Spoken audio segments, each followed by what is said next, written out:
misericordia que creaste todas las cosas.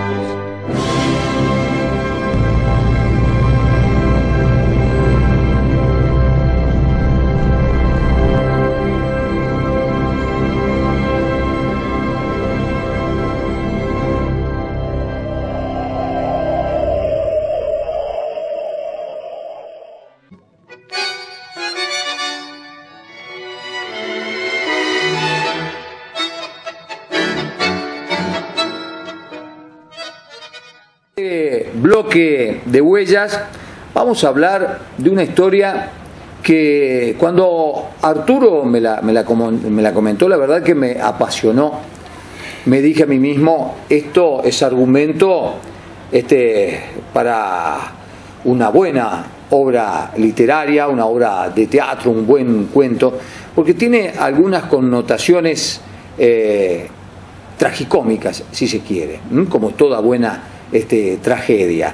Es realmente apasionante esta historia, una historia que llega a Arturo, viene de él a través de la tradición oral, por eso ustedes no van a poder disfrutar del material fotográfico que habitualmente nos acompaña en la presentación de nuestros temas en huella, pero queremos trasladárselos a ustedes porque seguramente a muchos, como a mí, les parecerá una historia apasionante. Antes de eso, comentarles que en este programa de huella vamos a introducir un micro que nos va a acompañar en distintos programas de huellas a lo largo de todo el año y que Arturo y los amigos del Archivo Gráfico y el Museo Histórico han dado en denominar detectives del patrimonio arquitectónico.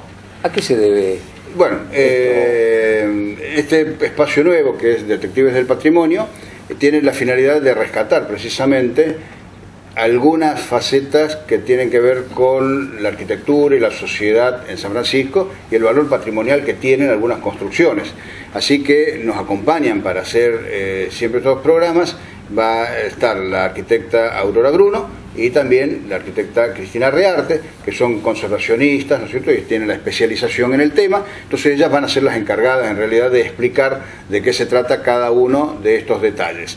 Es buscar algún detalle en la construcción, en la parte ornamental, en el estilo que tiene el edificio, lo que fuere, y van a ir explicándonos a qué época corresponde, qué característica tenía, si se sabe, ¿no es cierto?, los propietarios del edificio, pero más que todo valorarlo desde el punto patrimonial, qué riqueza patrimonial tiene, claro, y cuál es la importancia de conservarlo. La significación histórica, la significación cultural. La arquitectura nos habla mucho de la época en que se vivía, cuando se construía, de las características de la sociedad, de las características de quien encargaba la obra, y la verdad, las arquitectas Bruno y Rearte son palabra autorizadísima, ¿no? Va a ser realmente un orgullo, un honor contar en huellas con estas dos profesionales, ayudándonos a entender la importancia del patrimonio histórico de la ciudad, La verdad que claro, una idea brillante. Ese mensaje de cuidar lo patrimonial. De conservar. De conservar. De darle valor. Lo que haya que conservar. Exactamente. O sea, lo que haya que conservar, tratar de conservarlo, preservarlo y mantenerlo en buen estado. Así es. En alguna charla con alguna de las dos, no recuerdo bien con quién, muchos años atrás, hablando del tema del conservacionismo, me decía, mirá, Daniel, dice, increíble la cantidad de gente que camina, y que cuando vos le decís, mirá, en algún momento levantá la vista, especialmente aquí en el centro, por encima de la cartelería, y te vas a encontrar con un mundo arquitectónico distinto que nos habla de una época completamente distinta. Y es verdad, a partir de ese momento, de tanto en tanto, observo lo que son las segundas, terceras plantas de los edificios, fundamentalmente aquí en el centro, y la verdad que tienen una carga histórica impresionante, ¿no? Y una belleza increíble. Todo eso va a ser puesto en valor aquí en Huellas a través de Detectives del Patrimonio. Y en lo que respecta al tema de este programa, vamos a hablar de un hombre o de una mujer, de Juan o de Rosita, que en este caso terminan siendo una misma persona. Juan el Loco o Rosita Limia, una historia apasionante que te llega a través de la tradición oral. Exactamente. Entre las personas que están viendo el programa y tal vez tienen noticias de este personaje del que vamos a hablar ahora, son personas mayores de 75 años, entre 75 y 80 años, que pudieron tener la oportunidad de frecuentarlo. Claro, porque estamos, para ubicar temporalmente la historia, estamos hablando de fines de los años 30, principios de los años 40. Claro. En esa época, durante unos 4 años aproximadamente, frecuentó San Francisco un personaje que los chicos le llamaban Juan el Loco, algunas familias le llamaban Juan el Loco, y otros le decían, porque él decía así que se llamaba, Rosita Lima o Rosita de Lima. El tema es que era un travesti, una persona que, no obstante, cuando decimos travesti, y perdóname que insista en la ubicación temporal, cuando decimos travesti, tenemos que hacer una empatía temporal y tratar de ubicarnos en la sociedad de fines de los años 30, principios de los años 40, una sociedad con parámetros morales y culturales de una característica mucho más conservadora que la actual, por ¿no? Supuesto, ser travesti o travestirse o vestir públicamente en transformarse de hombre a mujer en los años de los que estamos hablando era un evento extraordinario. Claro. Este personaje no era de San Francisco, así que, como dije antes, llegaba, o en algunas oportunidades aquí, era aceptado por las familias de San Francisco, por lo menos en el sector de Barrio Sarmiento y todo lo que era el entorno de la estación del ferrocarril Belgrano, hasta aproximadamente la parte de la catedral o la iglesia parroquial de aquel momento. De ahí es donde a mí me llegan los testimonios. Posiblemente él estuvo en otro lado de la ciudad, sería bueno conocerlo si alguien, ¿no es cierto?, que nos está escuchando y viendo, tiene testimonios. Un dato. Si tuviesen a alguien por casualidad la fotografía sería extraordinario, porque nadie de todas las personas tenía registrado esto. Pero, por ejemplo, uno de los testimonios era de Ricardo Gontero, una persona, bueno, muy conocida en San Francisco, que ya ha fallecido, pero nadie podía dudar de la seriedad de don Ricardo, que fue el que lo contó, donde él me hablaba de que en el taller que tenía su padre, en lo que es calle Libertad, claro, y Liniers, donde ahora hay un supermercado. Pleno Barrio Sarmiento. Pleno Barrio Sarmiento, calles de tierra, por supuesto, en aquella época todavía. Había un pequeño garaje, una dependencia ahí como una pieza, donde el padre de don Ricardo le permitía a Juan el Loco, a Rosita Lima, a Rosita de Lima, alojarse en el lugar. Estaba ahí. Es más, la madre de Ricardo, o en algunas oportunidades cuando él estaba, le acercaba incluso hasta comida para que él venía, se instalaba en San Francisco y deambulaba, mendigaba por la calle, ¿no es cierto?, porque no tenía ningún otro tipo de actividad que nosotros vestido de mujer, fumando en toscano, pelo largo, ¿no es cierto?, también con aritos, ¿no?, y vestido de mujer pero fumando en toscano. Y con el agregado, luego, que él pierde una pierna, así que aparte de todo esto también iba con muletas. Claro. Se desplazaba con muletas. Bizarra, o si se quiere. La figura, sí. La figura. Y Arturo, ¿se sabe si era homosexual, si practicaba la prostitución? No, para nada. Don Ricardo y las demás personas que fueron mujeres de aquella época, una es la señora Buffarini de Coroch, que también, bueno, ya ha fallecido y era también de Barrio Sarmiento, más otros testimonios que me han llegado, incluso algunos por escrito, sobre Rosita Lima. No hablan de ninguna homosexualidad. Por eso era aceptado. Una persona con un tipo de perversión, porque las familias lo aceptaban, claro, y él era muy seguido por los chicos y él frecuentaba mucho con los chicos. Y los chicos eran como amigos de él. Precisamente, quienes me han hablado de esto eran chicos en el momento. Eran niños en esa época. Claro, eran chicos, ¿no? De aquella época. Y eran los que lo frecuentaban a él. Que no molestaba a nadie. No obstante, algunas madres aprovechaban esa figura extraña, ¿no es cierto?, que tenía Rosita Lima, para asustar a los chicos, como decía, a los más chicos, como diciendo, cuidado que viene Rosita Lima, te va a llevar Como, bueno, es otra versión del hombre de la bolsa, Claro, que había exactamente. en la época, ¿no? Claro, mirá que viene Juan el Loco y te lleva. Claro. Ahora vamos ¿Y a se sabe por qué este hombre se transformó en mujer o se travestía? Claro, y de ahí viene el nombre también.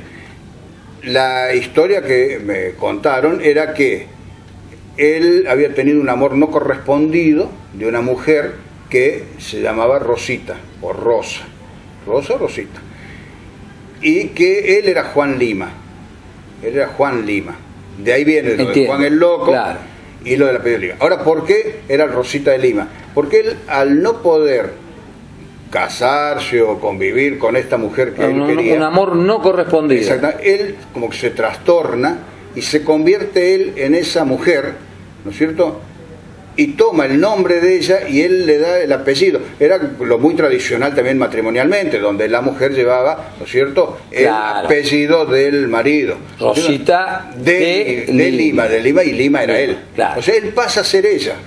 O sea, es un personaje muy intrincado, psicológicamente, vaya a ver qué le pasaba. Claro, un desequilibrio, un gran desequilibrio, pierde el eje tipo por amor. Se enamora perdidamente de una mujer a la que no le corresponde ese amor y él pierde el eje y es como una transfiguración. No, él pasa a ser ella. Él pasa a ser ella, se pone su nombre y a ese nuevo personaje le da su apellido. Claro, y tomémoslo con que era público, porque estaba por la calle. Claro. No es algo interno, algo íntimo, algo en el interior de una vivienda. Y él en esa circunstancia viajaba en tren, posiblemente como viajaba el Lingera, que era el personaje de aquella época que viajaba gratis en los trenes, llegaba acá, mendigaba, estaba un tiempo y así como venía, desaparecía, se iba. Así que hasta que una vez que se fue y no volvió más. Pero, por ejemplo, una de las personas... Y eso lo hizo unos 4 años aproximadamente. Pero iba y venía, ¿cierto? Claro. Jenny venía. No se sabe por qué venía a San Francisco tampoco. A lo mejor le parecía... Es decir, se sentía a lo mejor... identificado. No, que la gente lo aceptaba. Que lo aceptaba, claro, que lo veían con una cierta aceptación. Él tenía un tiempo para estar acá y a lo mejor después él mismo se cansaba de estar en el lugar y volvía a otro lado, porque nadie tampoco sabe a dónde iba. El tema es que uno de los testimonios que tenemos es que en una oportunidad él confeccionó varios muñequitos de tela, así uno con trapos, con cosas que había conseguido en algún lado, las hizo y se las deja a unos chicos, que esos chicos fueron la última vez que lo ven a él. Él después se va.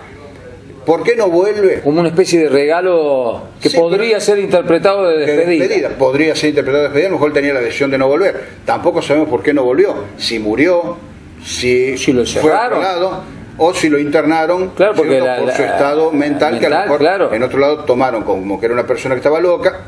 Y claro, se los internaban en los manicomios. Claro, era la característica. Hoy la expresión no existe más, ¿no es cierto? Claro. Pero posiblemente pudo haber ocurrido. Eso no se sabe. Quedó, digamos, el final de Rosita Lima queda no se sabe. Librado a la imaginación. Precisamente, y la pérdida de la pierna, por la cual él andaba después con muleta, lo atribuyen a una mala caída de un tren, y la atribuyen que un tren fue el que él le cortó la pierna. Claro, en uno de esos viajes que él hacía entre pueblo y pueblo. Es una historia realmente apasionante, ¿eh? Realmente, si alguien tiene algún dato para aportarnos, para sumarnos a la historia de Rosita Lima, bueno, ya saben, se comunican con el Archivo Gráfico y Museo Histórico de la ciudad. Mientras tanto, y después de esto, bueno, nos despedimos hasta el próximo Huellas.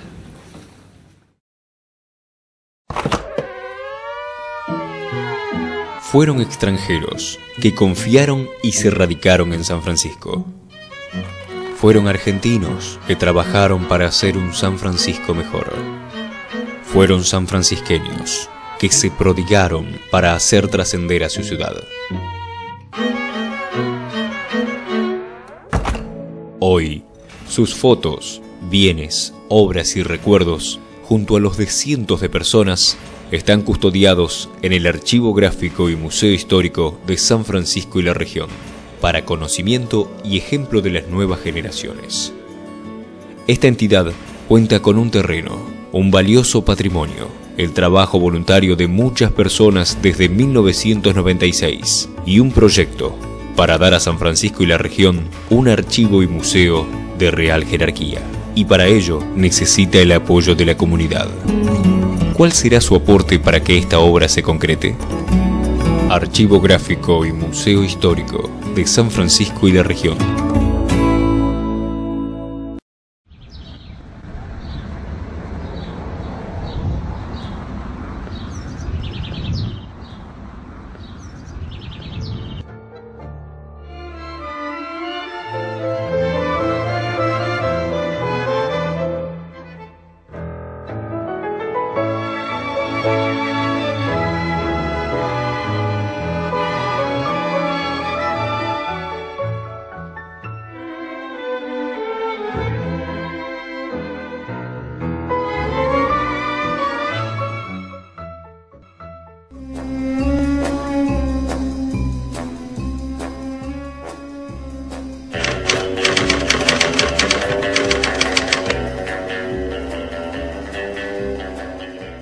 Bueno, la propuesta hoy sería hacer un paseíto por la Avenida del Libertador Norte y pararnos en la esquina de esta arteria con la calle Belgrano. Allí aparece una de las viviendas más bellas que tiene la ciudad de San Francisco. Es la casa conocida como Casa Bottiglieri, construida en el año 29 y responde a los lineamientos del pensamiento de la época. Alrededor de 1910, con la efervescencia del centenario de la Revolución de Mayo, hay un planteo de raíz literaria traída por Ricardo Rojas, en donde la propuesta es volver a lo que era nuestro, después de haber pasado por ese rechazo a todo lo que fuera español por cuestiones políticas, por cuestiones ideológicas. Entonces, la idea es buscar las raíces para construir una verdadera realidad nacional. Y en arquitectura eso se da buscando las raíces en las antiguas construcciones coloniales de la época hispánica, de carácter barroco, con lo que se conoce estilísticamente con el nombre de barroco americano, esas características muy típicas de las casas encaladas, paredes blancas o de color ocre, con terminaciones de tejas coloniales, muy típico, inclusive tomando elementos de la tradición prehispánica americana. Es así que en nuestra ciudad aparecen estas construcciones. Entre ellas, la Casa Bottiglieri no es la única, pero entre ellas, entre las más importantes, está la Iglesia Cristo Rey o el Correo, que está en la otra esquina de esta casa. Si la vemos con detenimiento nos paramos en la esquina en diagonal, lo que vamos a ver es una composición muy fuerte, muy sólida, de tratamiento de fachadas. La fachada sobre la Avenida del Libertador está organizada en función de un fuerte remate que tiene en la parte superior de líneas mixtas, curvas contra curvas, que retrotraen a la idea del barroco americano, un movimiento muy dinámico, muy fuerte en cuanto a expresiones plásticas, con fuertes juegos de luces y sombras. Ese coronamiento está en eje con un balcón de la planta alta muy importante. El ingreso a la vivienda se da más hacia el costado de la medianera, con el vecino, con un ingreso ya jerarquizado, con un balcón de una riquísima reja colonial también en hierro.